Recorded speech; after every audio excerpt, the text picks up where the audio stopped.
Upon regaining consciousness, the protagonist learns that only 43 people remain alive in the world. They all reside in a secret underground facility, where resources are extremely limited. What's even more unusual is that, aside from a single scientist, everyone else is a child. The scientist who saved the protagonist informs him that the world has already collapsed, and the surface is now overrun by radioactive creatures. The 43 people living in this facility are humanity's last hope. The story begins with a young man running frantically through a dark tunnel, his pants slipping down. This young man is the protagonist, Chu Bai. He is just an ordinary, unknown young man, holding a philosophy that goes against his teacher's teachings. He believes in getting food without doing any work. So how did he end up in such a dangerous situation as he is now? Chu Bai's eyes lit up like car headlights when he saw a large metal door up ahead. Without thinking much, he rushed toward it, quickly locking the door behind him. When he turned around, he found himself facing a dead end. The place looked even more dilapidated than a life full of hardships. The monster, now very close, began banging violently on the door, causing Chu Bai to panic. It seemed like the door wouldn't hold up for much longer. Imagining he might be stuck here, waiting for death, his face turned as pale as a frog's belly. Suddenly, a woman's voice echoed through the tunnel. He quickly looked around but saw no one. The voice asked if he wanted to live. Well, obviously, who would want to die? The voice instructed him to grab a plug-in, saying that with it, he might be able to defeat the monster outside. With his life hanging by a thread, Chu Bai grabbed it without hesitation. Immediately, a system notification appeared. Heavenly Human 9 Ears support is being activated. Chu Bai, hearing the name, thought it sounded impressive, but he had no idea how to use it. The female voice continued, explaining, the Tao of creation represents your realm. The primordial energy is your power. The divine chart is your method of cultivation. And the value of laziness is what you need to level up. After a long, confusing explanation, Chu Bai, drenched in sweat, urged the system to get to the point. The monster would break through the door any moment, and he didn't want to be eaten alive. The system finally explained that the simplest way to gain laziness value was to lie down. This felt like telling Chu Bai to lie still and wait for death. It sounded absurd, but strangely fitting, like a move straight out of a Mo Dung Fuck playbook. With no other options, Chu Bai reluctantly complied, as the door continued to bend and warp under the monster's assault. Chu Bai thought to himself that he might as well be joining the 4 disciples of Tang Seng on their journey to the west to fetch the scriptures. However, as soon as he lay down, his laziness value began to increase rapidly. The system then instructed him to use his mind to transfer these numbers into the primordial energy string. After much effort and a lot of concentration, Chu Bai finally succeeded in converting his laziness value into primordial energy. He could feel a powerful force enveloping his body. The primordial energy allowed him to manipulate objects from a distance, harm people or things invisibly, and control them with his thoughts. Just as Chu Bai gained this newfound strength, the monster broke through the door and rushed in. The creature was so hideous that Chu Bai was momentarily stunned. It was the first time he had seen something so monstrous, more terrifying than anything he could have imagined. He used the primordial energy to block the monster's attack, but it only stopped for a moment before resuming its assault. His energy was insufficient, so the creature charged again. Chu Bai then poured all his laziness value into converting more primordial energy. At the crucial moment, he succeeded. With all his primordial energy gathered into one powerful strike, he sent the monster flying. After defeating it, Chu Bai was battered and bruised, but at least his underwear was still intact. He collapsed onto the ground, feeling victorious. However, as soon as he opened his eyes, he smelled disinfectant and realized he was in an unfamiliar room. He looked around, bewildered, thinking, where am I? Who are these people? Next to him was a little girl with blonde hair, munching on cookies. When she noticed Chu Bai wake up, she quickly put the cookie box away, ran off, and denied eating his cookies. Confused and frustrated, Chu Bai glanced at the box. It still had one cookie left. He took a bite but immediately spat it out because it had expired a long time ago. Then, Chu Bai's attention was caught by his reflection in a nearby mirror. He looked at himself, noticing how much younger and fitter he appeared, almost as if he were 17 again. He remembered that when he was being chased by the monster, he felt lighter with each step. It seemed his body had undergone some kind of transformation during that time. As Chu Bai admired himself, the little girl returned with an older man who looked like a doctor. They led him outside. The environment was surrounded by metal walls, and the space felt suffocating. The people here seemed to be fighting over food, and the overall quality of life didn't seem great. What was strange, though, was that all the people here were children. There were children of all races, yellow, black, and white. Chu Bai began to wonder if this was some kind of secret base. Then, he remembered that the plug-in was still with him. Suddenly, Chubai realized something was wrong. He had been lying in bed for a long time. Yet his laziness value still hadn't increased. The man invited him into his office, where Chubai gave his name and nationality. Though he couldn't remember his age, the man had never heard of China, which was strange. However, despite the language barrier, they seemed to be communicating, possibly thanks to the plugin that allowed Chubai to understand the language here. The man closed his notebook and said that Chubai would live here from now on. But not for long. Seeing the young man's confused face, the man added, "This world is already doomed. The 42 people here are the last remaining humans on Earth. With you, that makes 43. Chubai was stunned. In a world that once had billions of people, only 43 remained, and the monster that had tried to assassinate him was still out there. He reminded himself to stay calm and assess the situation carefully before taking any action. After spending a week in the base, he had gathered enough information. It was a closed underground facility with 5 floors. The first floor was the combat area. The second and third were the living quarters. The fourth was the storage area. And the fifth was dedicated to experiments. Only Dr. Trang had access to the 5th floor during experiments. The room where Chubai stayed had no windows. And it felt like hell. Apart from Dr. Trang, everyone in the base was a child. Chubai couldn't understand how Dr. Trang managed to take care of all these kids. Just as he was thinking about Dr. Trang, the man appeared, bringing food for everyone. The little blonde girl was happily eating her meal. With supplies being scarce, the only food available was synthetic meals and nutrient biscuits. Looking at the pinkish-purple mush, Chubai thought it looked awful but still bravely took a bite. The result was that his face turned pale, like a frog's belly, because of how terrible it tasted. He realized that if even the little girl could stomach expired biscuits, he could probably handle it too. Noticing that Chubai had stopped eating, the little girl excitedly rushed over to snatch his plate. But Dr. Trang immediately took it back, warning her that overeating could lead to indigestion, much like one of Nam Sao's famous meals. While stopping her, he introduced himself as Dr. Trang and explained that the little girl was named Aisha, his roommate. Looking at Aisha's innocent face, Chubai couldn't help but believe him, just as he was reassuring Aisha that she was simply a bit greedy and wouldn't actually bite. He turned around and saw Aisha already chewing on a wing that Dr. Trang had been holding.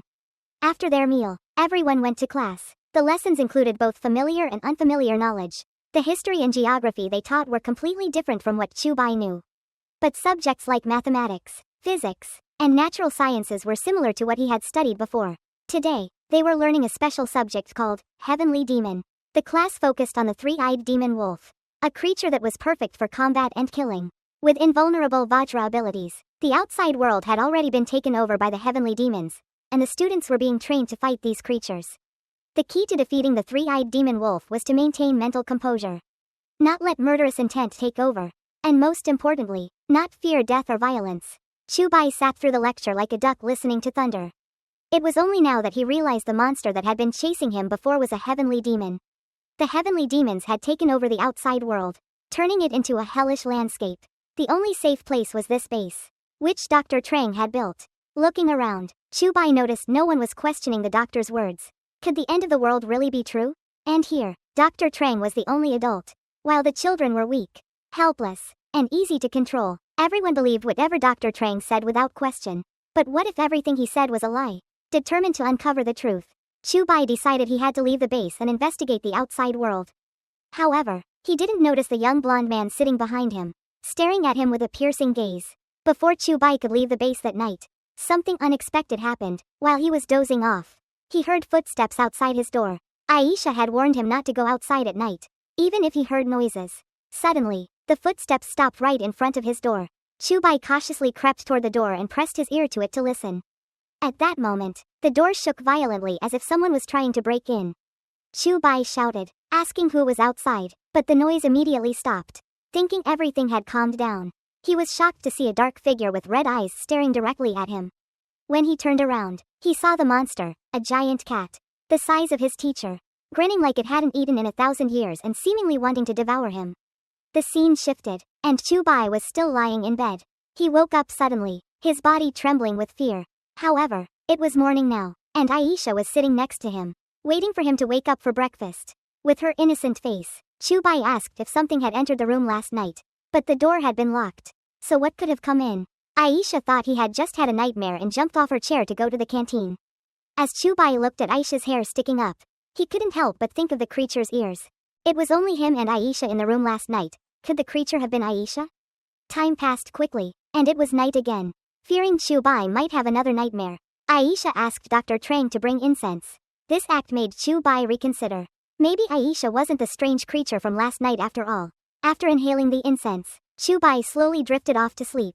He didn't know how much time had passed, but something started to rub against him, waking him up in the middle of the night. His eyes widened in confusion as he thought, is this the heavenly demon? But it was only a white cat in front of him.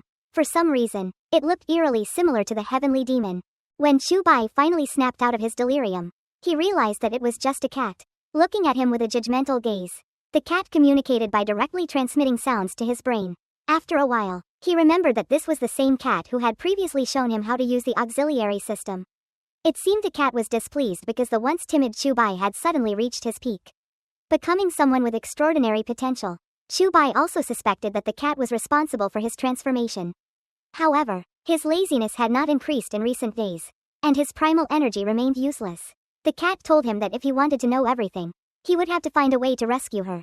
The version of her he could see now was using the remaining primal energy to communicate with him through dreams, while her true self was still located in the underground base. After delivering her message, the cat disappeared, and Chu Bai quickly woke up. He immediately began searching the second and third floors but found nothing. The first floor was too contaminated to search, and the fifth floor was off limits, accessible only by Dr. Trang. His only option left was to take advantage of the supply transport to the fourth floor storage as a means of access. The blonde young man took the opportunity to accuse Chu Bai of slacking off, though it was obvious that Chu Bai was trying to avoid work. Chu Bai recognized him as the person from his class. As he was about to retort, Dr. Trang shot him a disapproving look. Knowing that he was still reliant on others, Chu Bai decided it was better to keep quiet. He needed to find the girl so that the auxiliary system could be used again. Eventually, Chu Bai managed to slip away from Dr. Trang and the strange young man. He quickly searched the fourth floor for the true form of the cat. After a long and exhausting search, he found nothing. At this point, the only areas left to search were the first floor, which was inaccessible, and the fifth floor. The girl's true form was most likely in the experimental area on the fifth floor. Suddenly, a strange sound caught Chu Bai's attention. The voice claimed to be from a rescue team from the heavenly realm. Following the sound, he arrived at a room where a radio on the desk was the source of the noise. Realizing there was someone else outside the base, Chu Bai immediately rushed over to the radio. But just as he reached it, the sound stopped. Remembering Dr. Trang's earlier words about no one being left outside, Chu Bai realized he had been lied to. There were still survivors out there, and they might even be able to rescue those in the base. But why had Dr. Trang lied?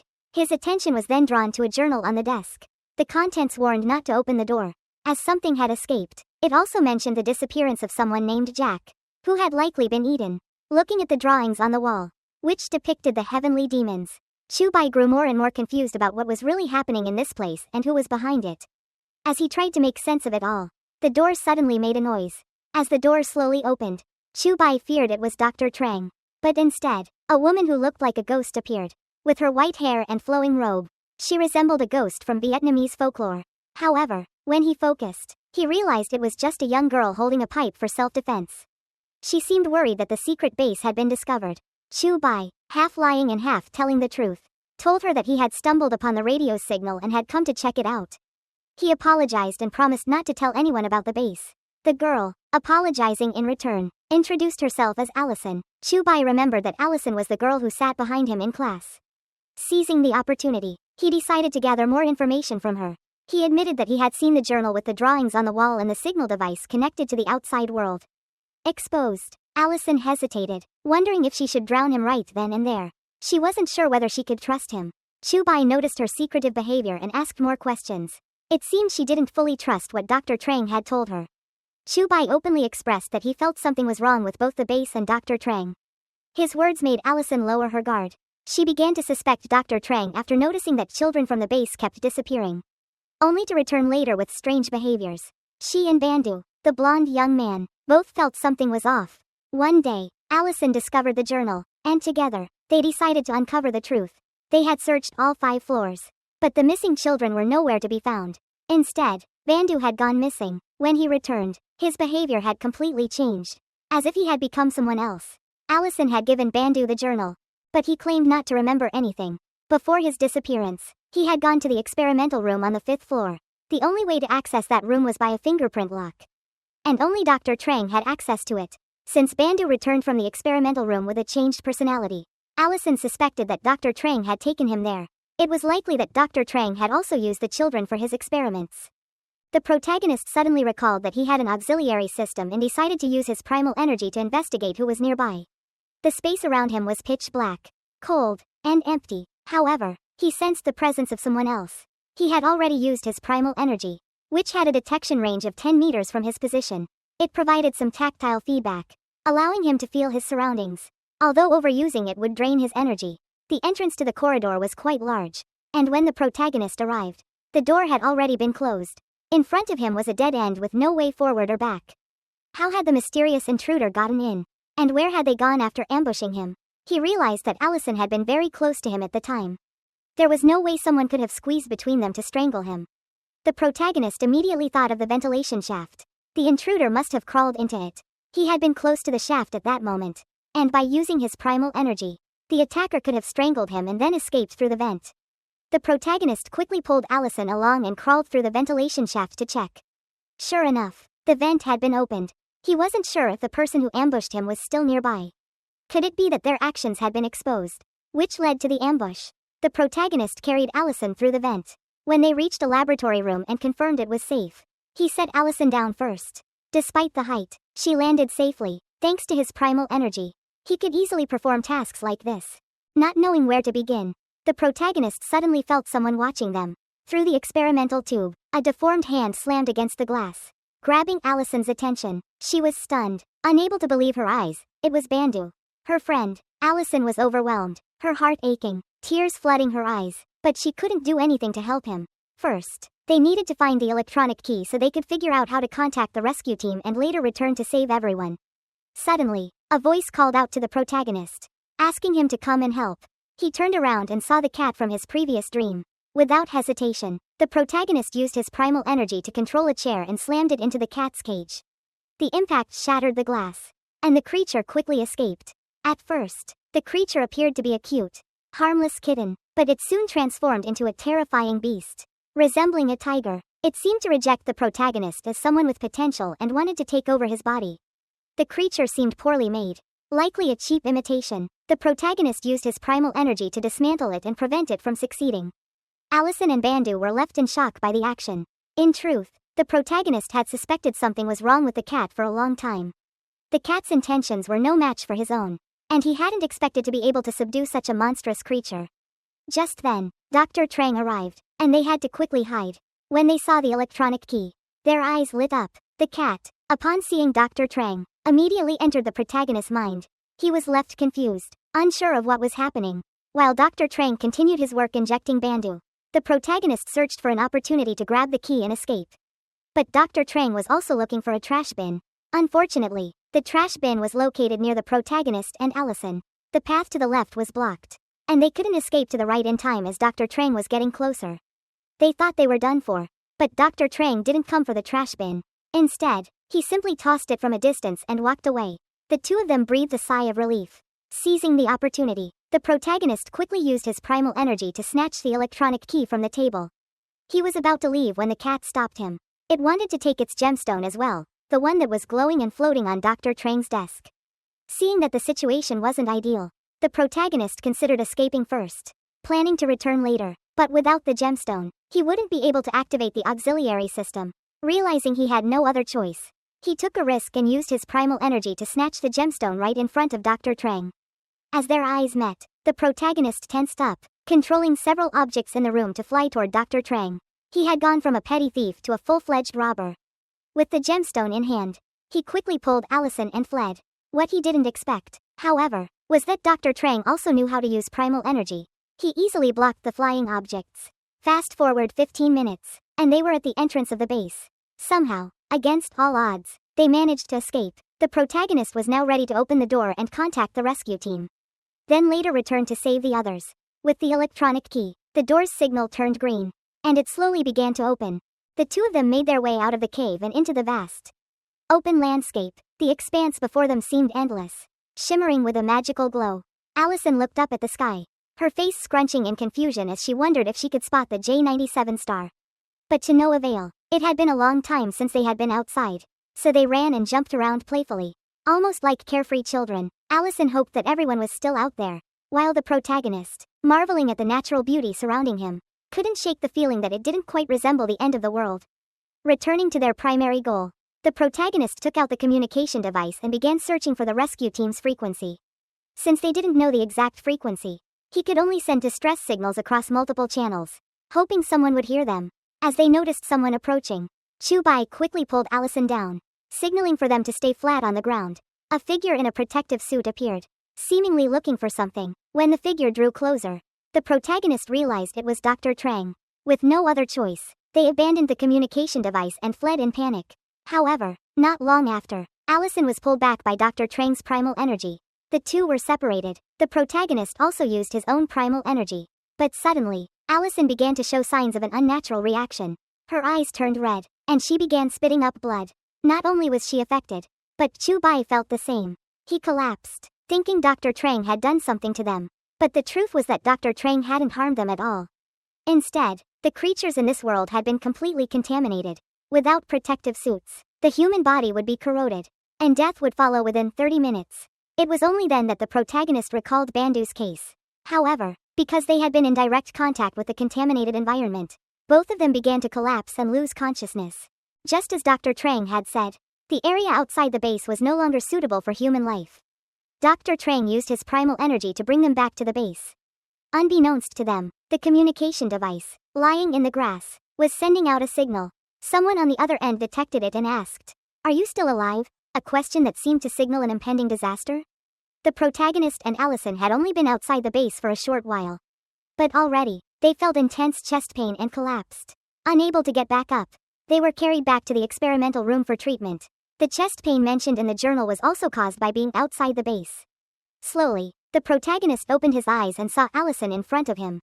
Seeing her in such a critical condition filled him with guilt. He was startled when he realized that Bandu was watching him from outside with an intense, piercing gaze. A few days later, Chubai's body recovered at an astonishing rate. When talking to Dr. Trang, he confirmed that Bandu had also gone outside.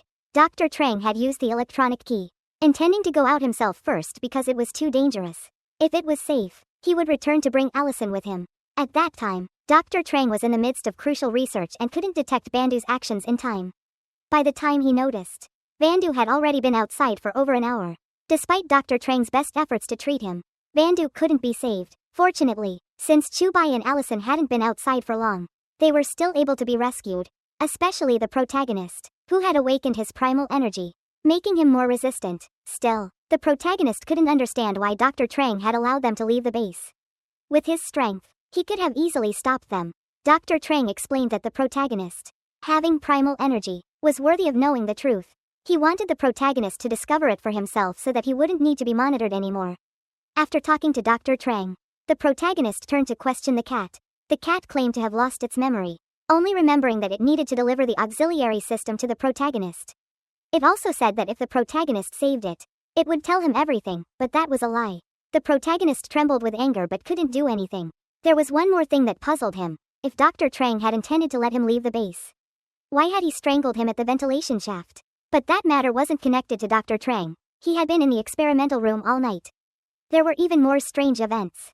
During the treatment, the protagonist saw two Bandus, one barely alive in the experimental room, and the other healthy, living normally as if nothing had happened. Dr. Trang remained silent for a moment but eventually decided not to reveal the truth to the protagonist just yet. Back in his room, the protagonist lay awake, unable to sleep, troubled by two unresolved issues. Was this world a parallel world?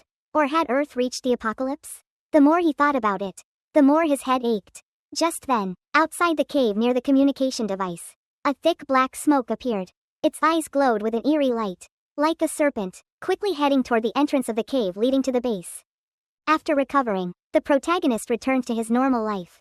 However, what was truly miraculous was that Dr. Trang didn't take back the gemstone or ask him about the cat. He noticed it but chose to let it go. What mattered more was focusing on cultivating primal energy. Gaining the ability to protect himself would be better in the long run. But when the system rebooted, it still wasn't functioning. It turned out that the gemstone's ability to activate the system was merely an excuse for the cat to retrieve its own item. Time and time again, it felt like the protagonist was being tricked. But he wasn't particularly upset about it. The cat's name was Christina. But due to amnesia, she had no idea what the gemstone actually did. After the protagonist deceived her, Christina puffed up and refused to help him restart the system anymore. It seemed that Chu Bai's family had been selling rice paper for generations because he switched sides so quickly. First, he had to release the cat from his spiritual consciousness. As it was trying to crawl out, it suddenly hit a wall because Chu Bai was casually controlling its movements. After some back and forth, the protagonist was knocked out by a hit from Christina's mouth. The physical impact caused him to fall off the bed, but it was then that he realized the system had rebooted, and his laziness stat had increased. The manual explained how to restart the system, if there was a problem. Just hit the head of the original owner. After that, Christina began teaching the protagonist cultivation techniques. Primal energy is a power cultivated by absorbing spiritual essence and harmonizing with the natural world, serving as the foundation for all abilities. Cultivators must reach a certain level to unlock the divine map. The divine map is similar to a martial arts manual, determining a cultivator's fighting skills. Dao transformation, which represents a cultivator's realm, reflects how well they synchronize with the heavenly Dao. The higher the Dao transformation, the higher the limit of their primal energy's power. Christina intended for the protagonist to become her disciple so she could seize control of him. But her plans were short-lived as Chu Bai quickly trapped her in his consciousness.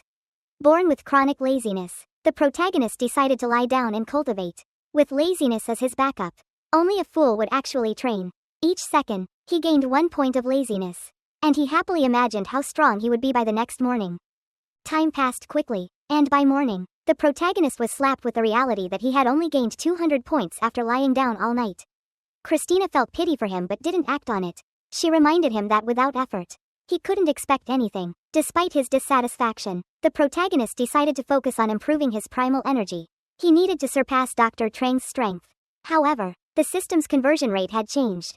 It used to take just 1 point to convert, but now it took 10 points to exchange for 1 point of primal energy. Christina told him that a normal person would need to train for a long time to increase 1 point of primal energy. So he should be content with what he had. Not wanting to hear any more of her complaints, the protagonist immediately converted all of his points. However, his body wasn't ready for the sudden increase, and he felt as though he had overdosed on power. The last time he increased 10 points, he had collapsed on the spot. So he decided to focus on improving his Dao transformation and divine map. But Christina stopped him. She explained that without strong primal energy as a foundation, attempting to increase his Dao transformation would result in destruction by the heavenly Dao, turning him into a madman. As for the divine map, it also required primal energy to break through to the next level before points could be added. As she predicted, the divine map didn't increase. Over time, the protagonist's primal energy reached 30 points, and he could feel his power growing. However, as his primal energy increased, more and more demonic statues appeared. Christina warned him not to look at them, as they would harm his sensitive primal energy. Unfortunately, the protagonist was too late, and the demonic statues cast spells on him, causing him to freeze in place. After fainting in the classroom, Dr. Trang carried him back to his bedroom.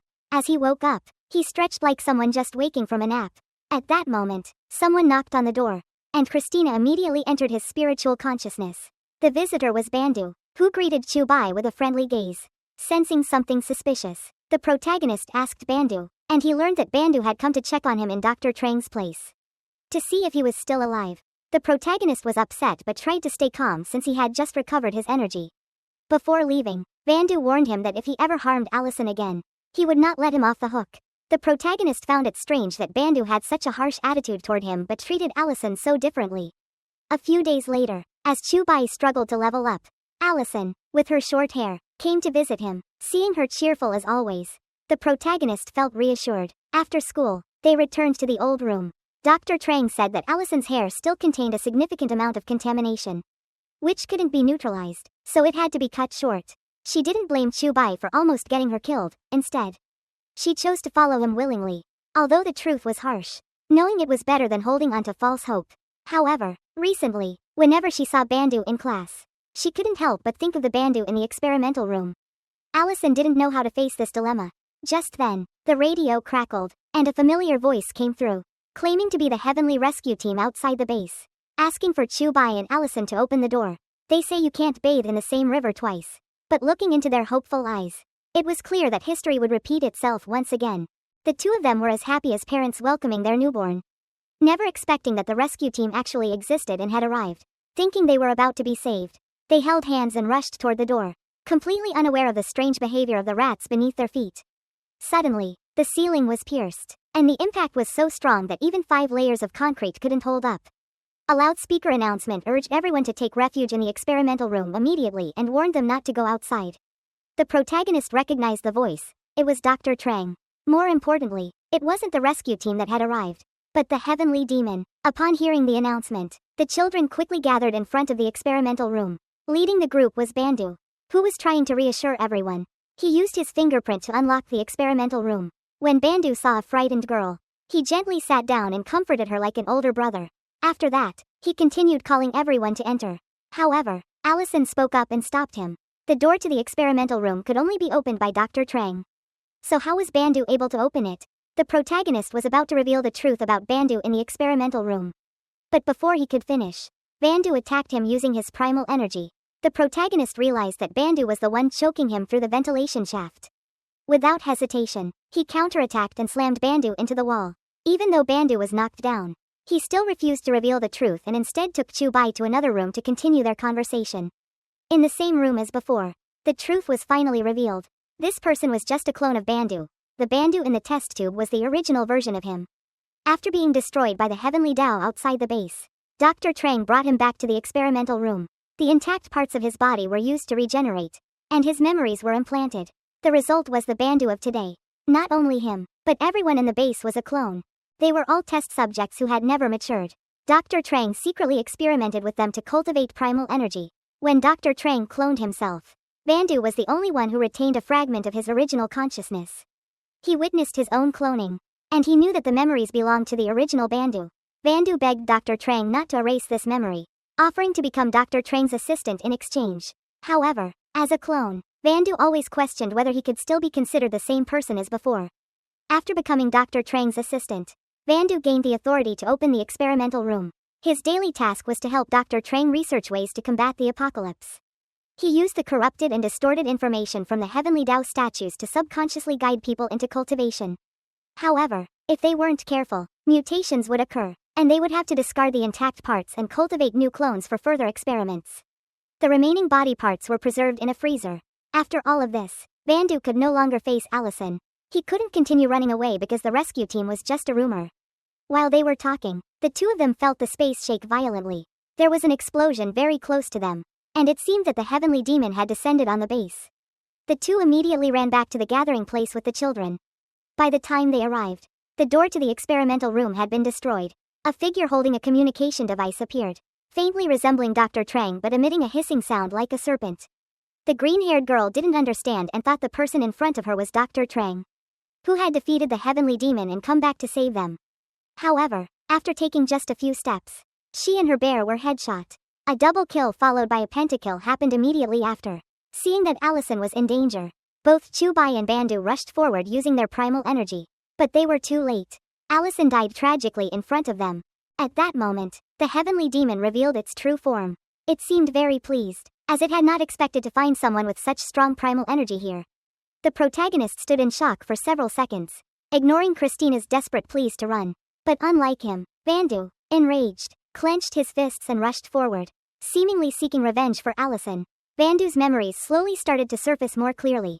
But in the end, he couldn't protect anyone, and the heavenly demon impaled him right on the spot. The protagonist's heart was torn apart with grief, tears flooding his eyes. He felt hopeless, betrayed by the heavenly demon, which had disguised itself as the rescue team, leading everyone to their deaths. Seeing that the protagonist wasn't running and was instead frozen in shock, holding Allison's body, the heavenly demon deduced that it was the protagonist who had called the rescue team. It turned out that the signal device the protagonist had left outside had exposed the location of the base. The protagonist had led the heavenly demon there, causing everyone's deaths. The heavenly demon gleefully launched a series of attacks. The protagonist didn't respond at all, sitting there holding Allison's body, awaiting death. A sharp object grazed his neck. Just like that, the young man was granted a logout from the Earth server, along with everyone in the base. When the protagonist died, it seemed like the story had ended. However, at that moment, the gemstone around Christina's neck began to glow. Time rewound to when everyone was gathered at the door of the experimental room. As the events unfolded, the protagonist realized that this was the exact same situation from just 5 minutes ago. Christina believed the gemstone had the ability to foresee the future, or even reverse time. However, after the previous incident, the gemstone now had a significant crack. Setting that aside, saving everyone was the priority. Chubai reassured Allison and then asked Bandu for help. Using his primal energy, he caused the other children to lose consciousness. Before doing the same to Allison, he instructed her to lead the others to safety and promised to explain everything later. The protagonist then asked Bandu to help hide them in the freezer where the bodies were kept. Bandu, drenched in sweat, couldn't understand how this young man knew about the freezer. But in such a critical moment, he followed through. He adjusted the temperature as Chubai had instructed, setting it to the required level. Since the demon's vision was infrared, the protagonist hid the living children in the freezer, hoping to deceive it. While waiting for the demon to arrive, the protagonist lay down, aiming to increase his laziness value by 200 points. Soon after, the demon appeared. As usual, it took the form of Dr. Trang. Upon seeing that his laziness value had reached 200, the protagonist launched an attack.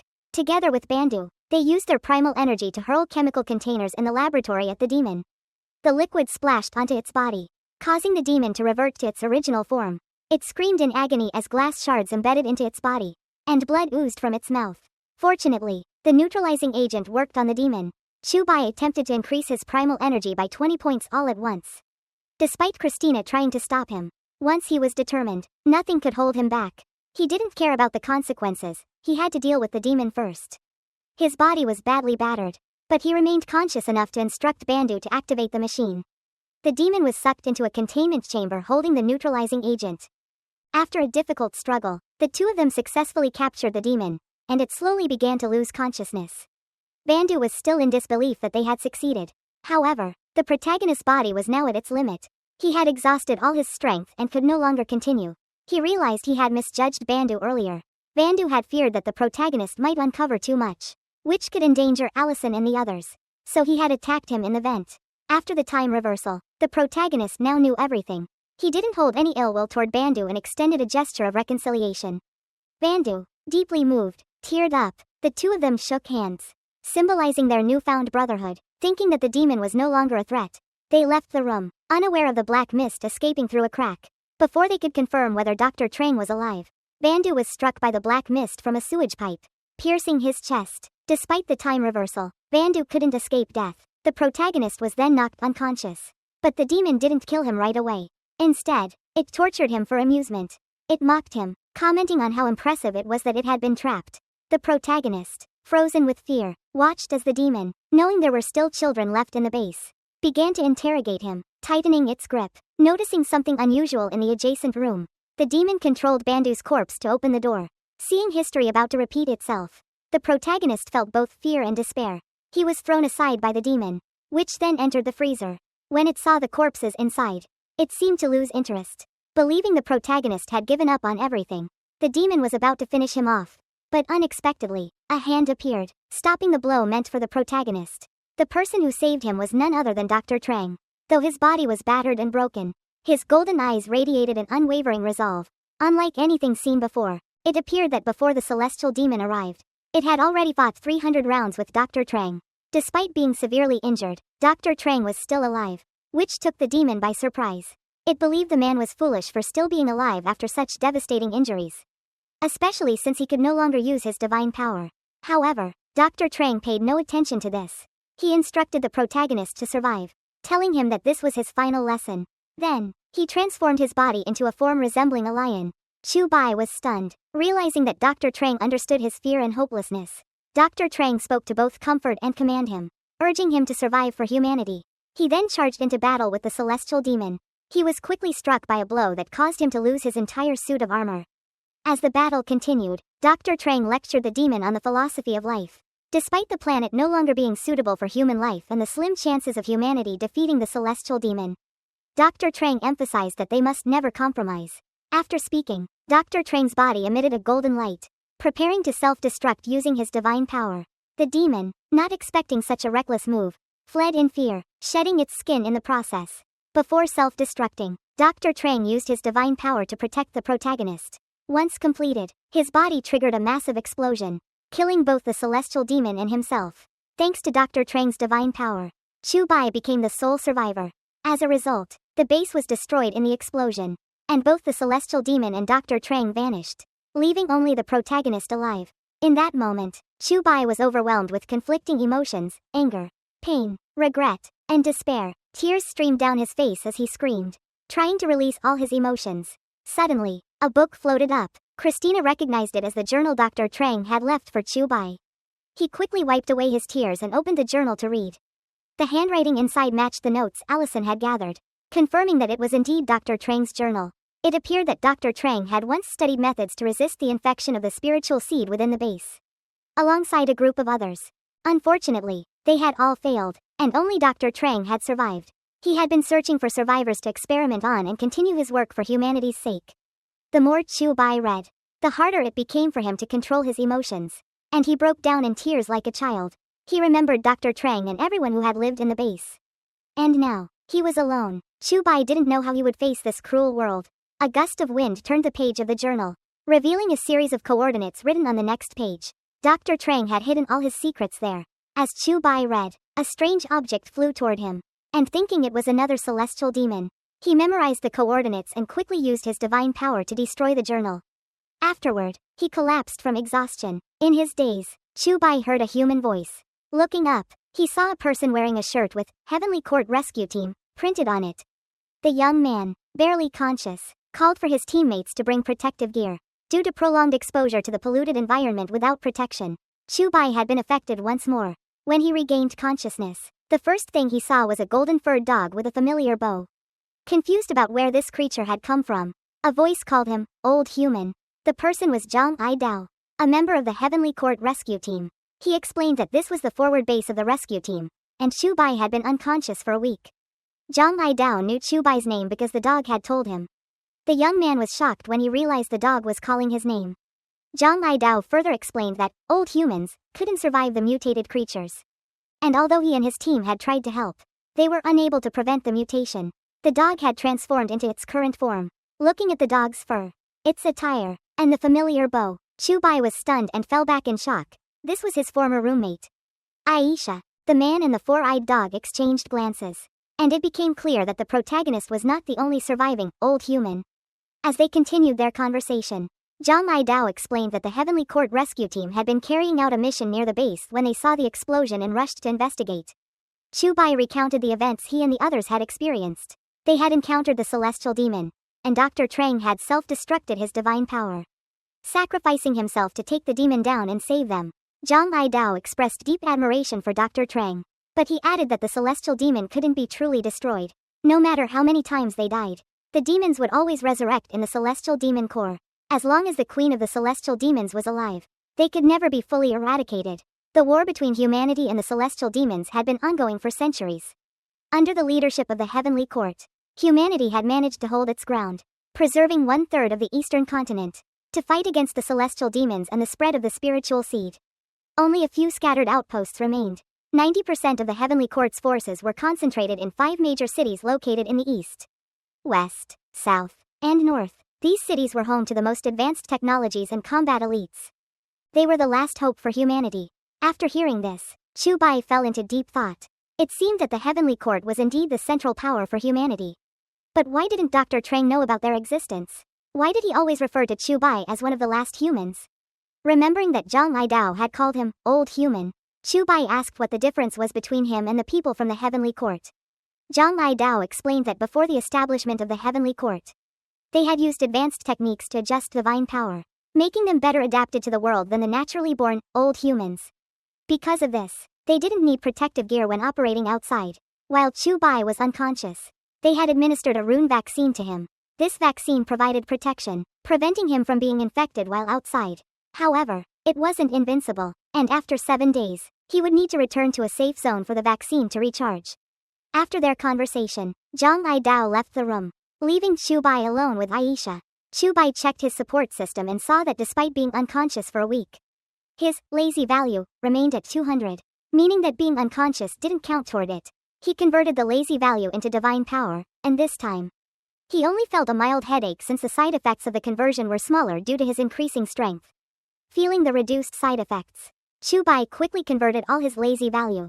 His divine power reached 70 out of 99. To test it, he levitated the chair next to his bed with a light touch, crushing it into scrap metal. Aisha stood frozen, stunned by what she had just witnessed. Realizing he was growing stronger, Chu Bai vowed to defeat the queen of the celestial demons and destroy the celestial demon core to avenge everyone. The next morning, Chu Bai was summoned to Zhang Ai Dao's dormitory. There, Zhang Ai Dao explained the Taoist teachings. 100 years ago, the Heavenly Court had united the four most powerful sects and established the four great Taoist schools in the four cities of the East, West, South, and North, exchanging cultivation methods and resources. Zhang Ai Dao suggested that with his current combat abilities, Chu Bai wasn't ready to fight the celestial demons, so he recommended that Chu Bai study cultivation at a Taoist school first. The nearest school was the Eastern Flower Taoist School, and the entrance exam was in 1 week. Fortunately, a flying vehicle was scheduled to depart today, so Zhang Ai Dao arranged for Chu Bai to leave immediately. Remembering the entrance exam, Chu Bai stopped Zhang Ai Dao and asked if he had ever passed the exam. Zhang Ai Dao, who had failed the exam himself, tried to avoid the question by claiming he didn't know. However, Chu Bai gave him a teasing look and even offered to wash his underwear. Feeling helpless, Zhang Ai Dao led Chu Bai to his room and explained the details. The Eastern Flower Taoist School was one of the four great Taoist schools and only accepted talented cultivators. There were 2 main requirements for admission. 1, the applicant's bone age must be under 20. And 2, their divine power must be over 30. Chu Bai, feeling confident, thought the exam would be easy for him. The Heavenly Court ranked cultivators into 11 levels, with level 1 being the lowest. The highest divine power a beginner could have was 99. The most common divine power ranged from 30 to 60. With only about 10 people having 99, Chu Bai's confidence began to waver when he realized his divine power was only 70. Far from the 99 that others had. The next test was a willpower challenge, standing in a stance for 7 hours within an illusionary formation. Zhang Ai Dao nearly lost all feeling in his legs. Finally, they tested his learning ability. The Taoist school provided a profound Taoist scripture and asked him to write a sentence based on its contents. Only those with innate talent could produce the correct response. Zhang Ai Dao struggled with this final challenge. Chu Bai was stunned. This kind of question seemed nearly impossible to answer, making it feel like a waste of time to have washed Zhang Ai Dao's underwear. While the task wasn't ideal, at least Zhang Ai Dao was a good person. He gave Chu Bai some of his old clothes to wear, which looked quite respectable. Then, he led Chu Bai to the flying vehicle bound for Eastern Flower City. Chu Bai, wide-eyed, marveled at the advanced technology of the flying vehicle, with mechanical horses pulling it, each one adorned with magical talismans. As he wondered whether the talismans were what made the vehicle move, Zhang Ai Dao handed him a piece of paper with an address written on it. He instructed Chu Bai to visit this address upon arriving in the city, where his friend would meet him. Zhang Ai Dao also asked Chu Bai to deliver a wooden knife to his friend. Chu Bai thanked him and promised to complete the task. As the vehicle moved away, Zhang Ai Dao waved goodbye, wishing Chu Bai good luck on his exam. As the vehicle disappeared into the distance, Zhang Ai Dao silently hoped they would meet again someday. Back to Chu Bai's perspective, the flying vehicle was empty, with only him and Aisha on board. Since there were no other passengers, he let his tongue wander a bit, playfully sticking it out in a slightly inappropriate manner. He kept an eye on Aisha as he did so. The vehicle's speed was faster than even the best drivers in the capital. Chu Bai couldn't decide whether the Taoist technology in this world was more advanced or outdated. While pondering this, the guide for Eastern Flower City appeared. She introduced the city, mentioning that it had a population of 300 million, divided into residential, administrative, and Taoist districts. The vehicle entered the city's protective formation, which was capable of defending against celestial demons and stabilizing spiritual energy. After a little while, the vehicle reached its destination. Before disembarking, the guide reminded Chu Bai to take his belongings. The city didn't seem as impressive up close as it did from a distance. Upon entering, Chu Bai noticed that most of the streets were shrouded in darkness. The crowds were moving hurriedly, and the streets were unnaturally clean. There were no trees or greenery. The place felt cold and mechanical, resembling a massive, emotionless robot. Everything in the city was highly organized, a product of years of war and a focus on efficiency. Following the address Zhang Ai Dao had provided, Chu Bai arrived at a house and rang the bell. An elderly man with a full head of hair but little beard opened the door. Chu Bai explained that he had come at the request of Zhang Ai Dao. Upon hearing this name, the old man's attitude changed dramatically. It turned out that the two were father and son. Though their relationship seemed strained, the old man mistook Chu Bai for his son's child, as Chu Bai resembled him when he was younger. Chu Bai initially tried to deny the mistake, but it didn't matter. He followed the old man into the house.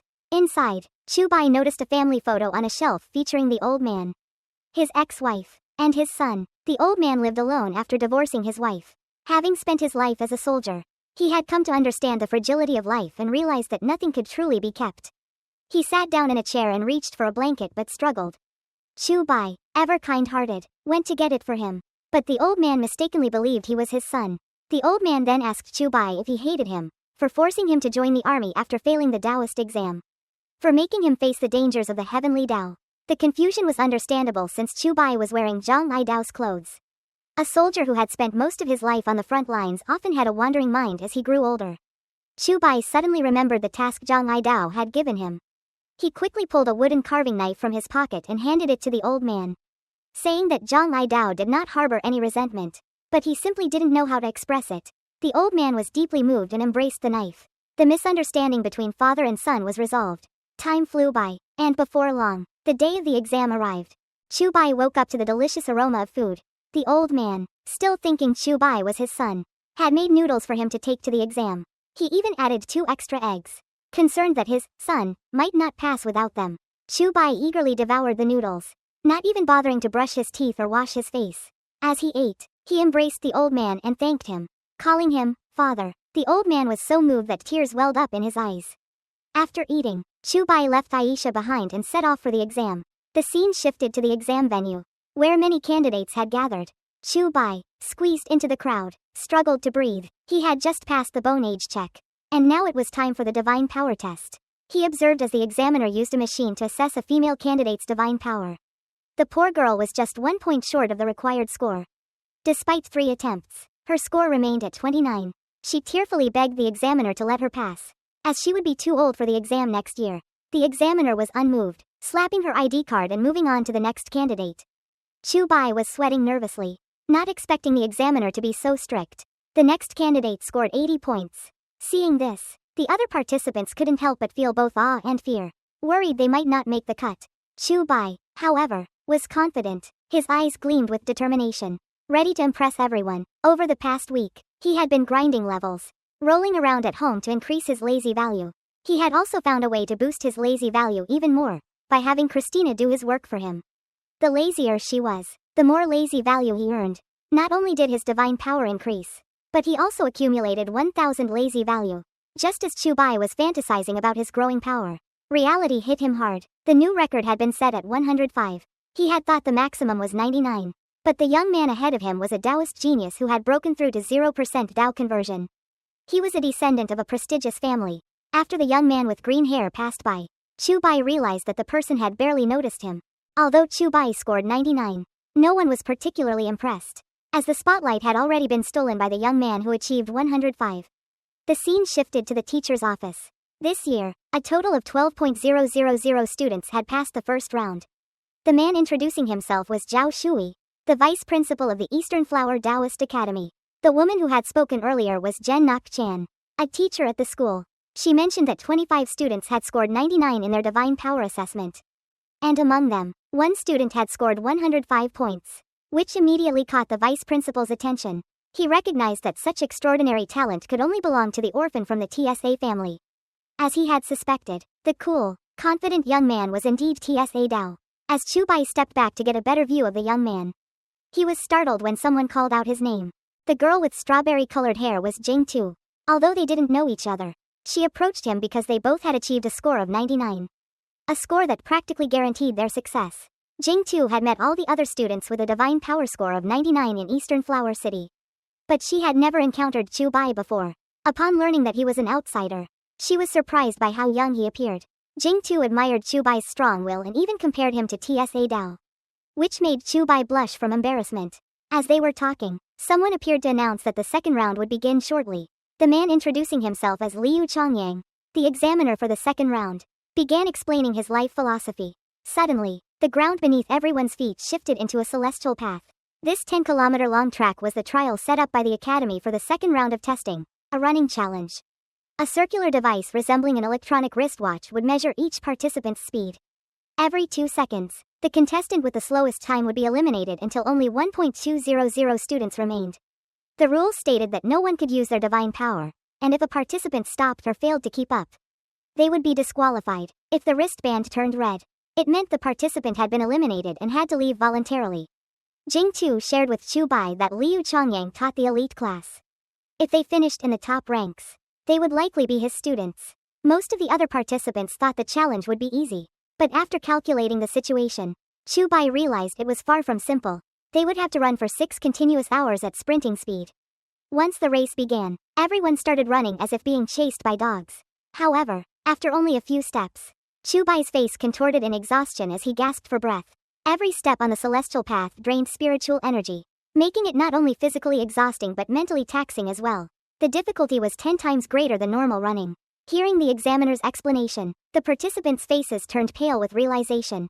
Yet, there were exceptions like TSA Dao and Jing Tu, who continued running effortlessly as if it were a casual stroll. Chubai both admired and felt disappointed as he realized he might not make it much further. Liu Chongyang glanced at his watch and noted that 5 minutes had passed. He began eliminating participants who couldn't keep up. 2 runners behind Chubai were quickly disqualified. Chubai's face drained of color when he saw his wristband flash red. To his relief, it wasn't his own band but the one belonging to the chubby young man beside him. Chubai sighed in relief. But Jing Tu, noticing his exhaustion, was puzzled as to why someone with a divine power score of 99 was struggling so much. Just as Chubai felt he could no longer continue, he activated his flashback ability from the protagonist system to enhance his strength. Although he wasn't sure why he was the one chosen, with the system's support, he felt that he might be the one destined to save humanity in this harsh world. He was determined not to let anyone down. The flashback ability turned out to be more effective than expected. In no time, he passed all the other participants and caught up to TSA Dao. However, with his next step, Chubai realized something had changed. He thought he had broken through his limits and could feel his divine power increasing. Not only he, but everyone around him believed they were on the verge of Dao-level mastery. They were running wildly without a second thought, completely unaware that they were about to make a fatal mistake. Chubai, with the system's help, knew that his divine power had not actually increased. Moments later, 2 of the participants ahead of him collapsed, their bodies lifeless. The young man had no idea what was happening.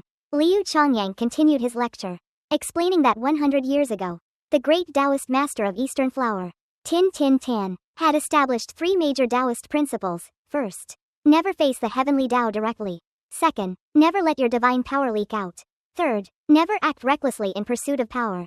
Only those who followed these 3 principles would succeed in their Taoist cultivation. The path to cultivation was full of temptations and dangers, and only those with strong willpower and self-discipline could endure. Those who failed to resist the hardships and temptations would be eliminated. After a short while, Liu Chongyang berated the remaining participants, who were now reduced to just 1.200. He was furious that this year's group had performed so poorly, as it was the worst in the school's history. Many had fallen into the illusion that their divine power was increasing, overwhelmed by a rush of pleasure, causing their divine power to leak out, which led to their disqualification. Once the reason for their elimination was revealed, the remaining participants felt humiliated. As Chubai drank some water, his body shook with exhaustion. He was thankful for the system's support, or he would have been in the same position as the others. However, just as the water reached his lips, he spit it out in shock when Liu Chongyang suddenly praised him for his performance. The examiner announced that Chubai had achieved the best result in the second round. Everyone began asking who Chubai was, and Jing Tu, impressed by his outstanding performance, looked at him as if he were an idol. Little did she know, Chubai's body was on the verge of breaking down after surviving the trial. Having lost the top spot, TSA Dao finally turned his attention to Chubai. After enduring the grueling running exam, the candidates now faced the written portion. The vice principal stood up to make a speech, accompanied by 2 other teachers. He asked a question, and immediately, the young man with thick hair answered. He explained that the most important rule was to never confront the heavenly Tao directly, as it is the most dangerous. 120 years ago, the heavenly Tao had been corrupted, and its spiritual essence became contaminated. As a result, the Tao became increasingly difficult to comprehend. It started releasing an overwhelming amount of information, which over time became practical knowledge that could be understood. Taoist practitioners recorded this knowledge in writing, but hidden within these texts was a great deal of altered information. Reading them without proper guidance could cause ordinary people to lose their sanity. As a result, the major sects united to form the 4 great Taoist schools. They established the cultivation rules, one of which had been proposed by the Venerable Master Tin Tin Tan of Eastern Flower Taoism. The first rule was to never face the heavenly Tao directly. The vice principal stroked his beard, clearly satisfied with the answer. He then revealed that all the knowledge of the heavenly Tao passed down by the sages of Eastern Flower Taoism was preserved in the Taoist heavenly diagram. After speaking, He released the diagram for the candidates to observe. Everyone was stunned as they looked at it. The diagram appeared completely blank, like a sheet of white paper. This was because the vice principal had cast a spell on it. It now resembled the heavenly Tao before it became corrupted, making it nearly impossible to understand. How much could be understood depended entirely on each individual's ability to perceive it. The third round of the exam involved contemplating the heavenly diagram and writing down one's understanding on a scroll. The candidates were given 2 blank sheets of paper, one for the question and one for their answer. For students who, like Chu Bai, weren't particularly gifted, holding the paper felt like a heavy burden. His heart sank as tears welled up in his eyes. He assumed no one would be able to solve it. And looking around, he saw everyone using their divine power to control their pens and perform intricate, impressive strokes. Christina, witnessing this, couldn't help but laugh, as the lazy young man never had the diligence to grasp any complex concept. However, Chu Bai didn't rely on any complex techniques. His understanding was basic, but he tried his best. After some time, the young man seemed to have an epiphany. His eyes widened, and he began to write. Quickly completing the task, he was the first to hand in his paper. But after submitting it, he wasn't allowed to leave his desk. Instead, he lay down, taking a nap while the other candidates looked on, evaluating him. A while later, the exam ended. The female teacher announced to the vice principal that all the papers had been graded. After reviewing the results, 3 stood out with the highest scores. One of them immediately caught the vice principal's attention. He trembled with anger, gripping the paper tightly. It was a drawing of a woman submitted by a student named Tian Vong Tun. The vice principal gave it a 0. But the female teacher argued that the drawing was skillfully done and even seemed to contain a hidden sword technique. Additionally, Tian Vong Tun had performed well in the previous rounds. She wanted to give him first place. But the vice principal strongly opposed it. Tian Vong Tun sneezed, unaware of the discussion happening around him. Behind him, Tsa Dao, who was meditating, overheard the conversation and made a few teasing remarks. He also asked what Tian Vong Tun had written, confident that he would win first place. Tsa Dao revealed that he had written the earth absorption technique. The vice principal then noticed Tsa Dao's paper and asked, "Did you teach Tsa Dao the earth absorption technique?" The vice principal replied that even the top students at the academy hadn't had the chance to learn it. So how could he teach it to someone from outside? Another teacher stepped forward to review the paper. After a brief examination, he confirmed that while the technique resembled the earth absorption technique, it was a rough version. It was a basic understanding of the technique, with only about 30 to 40% of its original effectiveness. Still, the fact that Tsa Dao had managed to comprehend it to this degree from the heavenly diagram was impressive. The teachers were now leaning toward awarding first place to Tsa Dao. However, the red-haired teacher, Xing Jun, asked, "Who is Chu Bai?" He handed Chu Bai's paper to the others for review. It contained only 2 lines, taken from the Dao De Jing, Dao Te Ching, by Laozi. These 2 simple lines made a powerful impression on all 5 teachers, as they were rich in meaning and could be interpreted in many ways. The female teacher, noticing the vice principal's reaction, immediately guessed that he was planning to give Chu Bai first place. Although the answer was profound, she worried that such an ambiguous response wouldn't be convincing enough. She felt that Tsa Dao deserved first place. The vice principal asked for the opinions of the other teachers.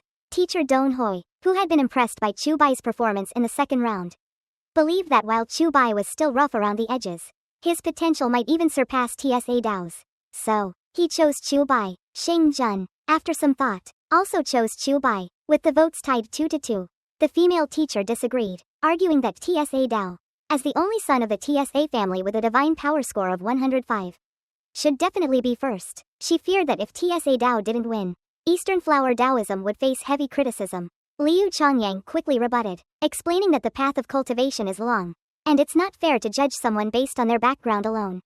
The 2 teachers argued fiercely, neither willing to back down. Finally, the vice principal intervened, ending the debate. He had already made his decision and was preparing to announce the winner. Meanwhile, Chu Bai, still lying on the desk, had no idea whether his 2 lines would be enough to win. This world didn't have the Dao De Jing, so he worried that his interpretation might not resonate. While lost in thought, someone suddenly shouted that the results were ready.